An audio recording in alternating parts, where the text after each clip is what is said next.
కానీ మీరు Benz car కొన్నారు బాగానే ఉంది. బెంజ్ కారు వెళ్ళటానికి ఆంధ్రప్రదేశ్లో రోడ్లు అయితే బాగాలేదు అని అంటున్నారు. ఇప్పుడు ఆంధ్రప్రదేశ్ లో ఇల్లు పెట్టుకొని ఆంధ్రప్రదేశ్ లో పెళ్ళాం పిల్లలతో కాపురం చేసి ఆంధ్రప్రదేశ్ రోడ్ల మీద తిరిగి వాళ్ళు చూస్తే రోడ్లు ఉన్నాయా లేదా, పరిశ్రమలు ఉన్నాయా లేదా, హాస్పిటల్ ఉన్నాయా లేదా, స్కూల్స్ ఉన్నాయా లేదా కనిపిస్తుంది. హైదరాబాద్లో పెళ్ళాం పిల్లల్ని పెట్టేసి, లేదా అక్కలు వచ్చారు వాళ్ళ మొగుళ్ళు పిల్లలు హైదరాబాద్లో పెట్టేసి, వాళ్ళు చుట్టపుగా ఓ రోజు వచ్చి ఎవడో రాసిచ్చిన స్క్రిప్ట్, అది చంద్రబాబు నాయుడు రాసిచ్చిన స్క్రిప్ట్ అనేది అందరికీ అర్థమవుతుంది. ఎందుకంటే ఏది చంద్రబాబు నాయుడు మాట్లాడతాడో అదే లోకేష్ మాట్లాడతాడు, అదే పవన్ కళ్యాణ్ మాట్లాడతాడు, ఈరోజు షర్మిల అదే మాట్లాడుతుంది. ఇచ్చి రాసిచ్చిన స్క్రిప్ట్ మాట్లాడితే ఏ విధంగా అక్కడ అభివృద్ధి కనిపిస్తుంది. రోడ్స్ మీరు చూడండి, ఎక్కడికి వస్తారు, ఏ జిల్లాకు వస్తారు నేను చూపిస్తాను. ఈ రోజు మీరు చూస్తే 2014 నుండి 2019 వరకు చంద్రబాబు నాయుడు రోడ్లు వేయడానికి చేసిన ఖర్చు 23,792 కోట్లు.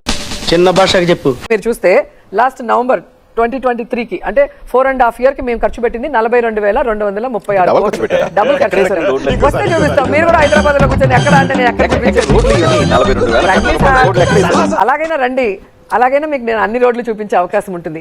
ఇంకా ఎంత సిగ్గుచేటంటే 2017-18 ఆర్థిక సంవత్సరంలో ఏదైతే రోడ్లు వేస్తానని చెప్పి 3,000 కోట్లు రుణం తీసుకున్నాడో అది కూడా పసుపు కుంకుమ అని ఓట్లు దండుకోవడానికి, మహిళల్ని మోసం చేయడానికి వాడాడే తప్ప రోడ్లకు కూడా వేయాలి. ఇప్పుడు కూడా అందరూ అదే అనుమానిస్తున్నారు. 43,000 కోట్ల రూపాయల పేపర్ మీద రోడ్లు వేసినట్టు ఉంది కానీ ఆ డబ్బులన్నీ తీసుకెళ్లి సంక్షేమానికి డైవర్ట్ చేశారు అని డౌట్ పడేవాళ్ళు. రండి, మీరన్నా రండి, పవన్ కళ్యాణ్ అన్నా రమ్మనండి, షర్మిలక్కనన్నా రమ్మనండి, చంద్రబాబు నాయుడు అన్నా రమ్మనండి. ఎక్కడ రోడ్డు వేసాము, ఎన్ని కోట్లు అయిందో కళ్ళారా చూపిస్తాం. పోనీ చంద్రబాబు నాయుడు పుట్టింది చిత్తూరు జిల్లానే కదా, చిత్తూరు జిల్లాకి రమ్మని అక్కడ స్టార్ట్ చేద్దాం. ఎన్ని రోడ్లు వేసాము, విలేజ్లో ఎన్ని వేసాము, ఆర్ఎన్బి ఎన్ని వేసాము, ఎన్హెచ్వి ఎన్ని వేసాము అన్ని చూపిస్తాను రండి. అంటే నేను ఎక్కడికి పారిపోను కదా, నేను నగిరిలోనే ఉంటాను, మీరు రండి అక్కడి నుంచి అన్ని చూపిస్తాను. ఆ జిల్లా వాళ్ళు ఆల్రెడీ పారిపోయి హైదరాబాద్ వచ్చి పరిశ్రమలు పెట్టుకున్నారు. అమర్రాజన్ తరిమేశారు మీరు.